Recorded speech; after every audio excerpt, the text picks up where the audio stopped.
Come back to my channel episode 5. Today I'm going to take seam allowance. What is seam allowance? How to make seam allowance. இப்போ seam allowanceல இம்பார்ட்டண்ட்டாக பார்க்குறது வந்து fabric right side wrong side.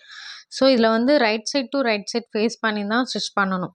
So அதனால் சாஃப்டாக இருக்கிறது right side, கொஞ்சம் பபுள்ஸாக and கொஞ்சம் சொரப்பாக இருக்கிறது வந்து wrong side. Right side face பண்ணிவிட்டு ராங் சைடில் நான் அலவன்ஸ் கொடுக்குறேன் 2 சென்டிமீட்டர். Why 2 centimetre?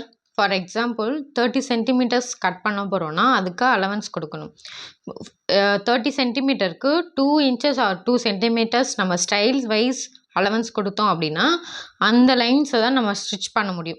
ஸோ இதில் வந்து இந்த சீம் லைன்ஸில் மெயின் ஃபஸ்ட்டு ஒன் ஸ்டார்டிங்லையும் எண்டுலேயும் நாட் இருக்கணும். கம்பல்சரி நாட் இருந்தால் மட்டும் தான் லைஃப் வரும். இப்போது இந்த ஆஃப்டர் ஸ்டிச்சஸில் பார்த்தீங்கன்னா ராங் சைடில் ரா எட்ஜஸும் ரைட் சைடில் 2 ஃபேப்ரிக் கனெக்ட் ஆகிருக்கும். இது சீம்ஸோட ப்ராசஸ். இது வந்து பிளைன் சீம். இந்த 2 சென்டிமீட்டர்ஸ் தான் main allowance. 5 main types of seam allowance. அது வந்து plain seam, double stitch seam, flap seam, French seam, last one is lapped seems.